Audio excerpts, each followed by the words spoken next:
दर्द ला रहा है नहीं, उसके आंख को तो मतलब एक एक आंख को काटना है। सिस्टम ही खराब है और सिस्टम खराब होगा तो महिला हो चाहे कोई हो उसमें सेफ्टी नहीं होती है। सेफ्टी कुछ भी सिस्टम ही सही नहीं था तो सेफ्टी क्या होता। जब सिस्टम खुद ही अगर गला घोट दे तो आप किससे उम्मीद करेंगे कि सेफ्टी चाहिए, ये बताओ। हम तो यही कहना चाहेंगे कि हमारे देश में सबसे पहले तो हर सजा के लिए जो अपराधी होता है उसको ये पता होता है कि हम ऐसा कुकर्म करेंगे तो मेरा कुछ नहीं होना है, जैसा कि निर्भया कांड में भी हुआ है।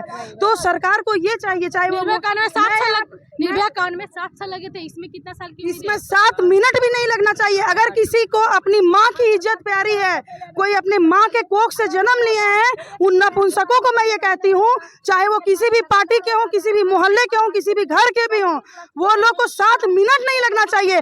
देखो और गोली मारो। कोई टच करता है तो उसका हाथ खींच दो, टच करे तो हाथ खींच दो। अब देख सकते हैं कि कितने आक्रोश दिखाई दे रही है।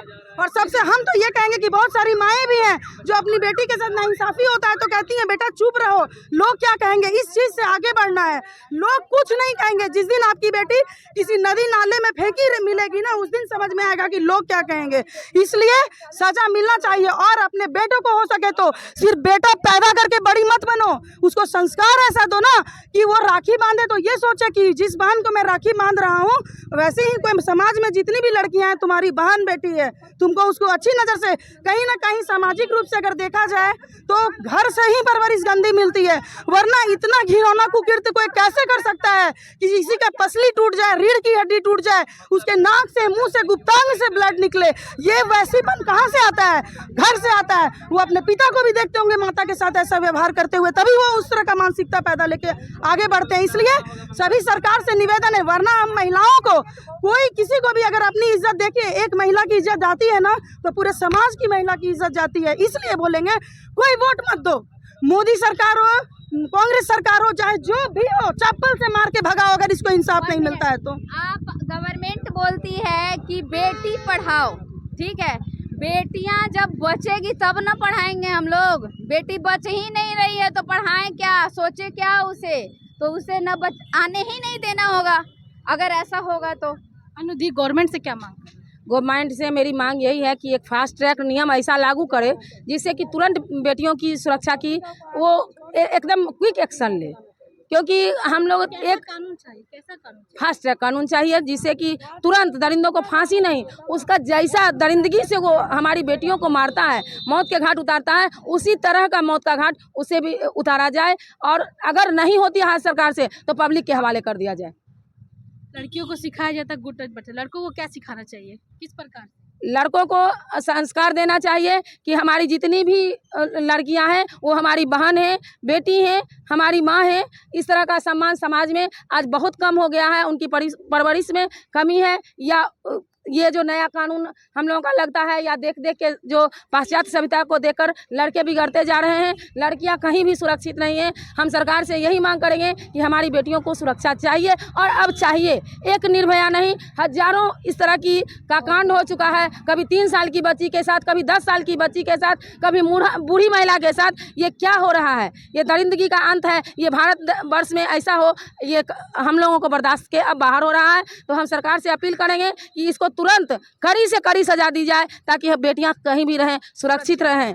एक माँ बाप को डॉक्टर बनाने में बेटी को अपनी पूरी ज़िंदगी लगा देना होता है, और बेटी को डॉक्टर बनाना कोई आसान काम नहीं है। ये बहुत कैलिबर की बात है कि कोई माँ बाप अपने पूरी ज़िंदगी की कमाई लगाकर अपनी बेटी को डॉक्टर बनाने के लिए चले हैं, और उनकी बेटी के साथ ऐसा कांड हो। ये एकदम निर्मम हत्या इस तरह का समाज में हो रहा है। ये दरिंदगी का अंत है। अब इसके आगे कुछ नहीं कहा जा सकता है, और सरकार को भी चाहिए, कानून को भी चाहिए कि इसके लिए तुरंत क्विक एक्शन ले। कपड़े को मैटर नहीं, ये बोला जाता है कि लड़की वो छोटे कपड़े पहन के निकलती है, रात बिरात निकलती है, इसके लिए क्या कहेंगे? ऐसा कुछ भी नहीं है, लड़कियां छोटे कपड़े पहनती हैं, इससे क्या मतलब? और वो जो डॉक्टर थी वो क्या छोटा छोटा कपड़ा पहनती थी? ये कहना और करना बहुत अंतर है। लड़कियों पर बहुत सारी भक्तियाँ कसी जाती हैं, ऐसा कभी नहीं होना चाहिए। उनको भी स्वतंत्र रहने का समाज में अधिकार है। हमारी बेटियों को ये अधिकार दो कि वो स्वतंत्र रूप से समाज में चल सकें और अपना सर ऊंचा करके अपना मान बनाए रखें। भारत आज़ाद है, क्या लगता है आपको, आज़ाद है भारत?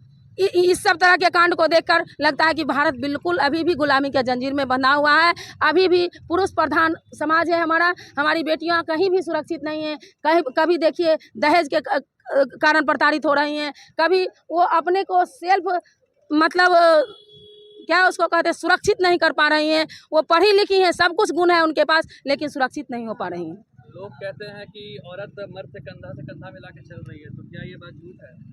यहाँ तो पूरे तरह से साबित होता है कि यहाँ औरत को हम लोग दबा रहे हैं। कहते हैं कि कानून में औरत को बराबर का हक दिया गया है, लेकिन कहीं भी औरत का बराबर का हक नहीं है। अगर बराबर का हक रहता तो आज हमारी बेटियाँ इस तरह से मारी नहीं जाती।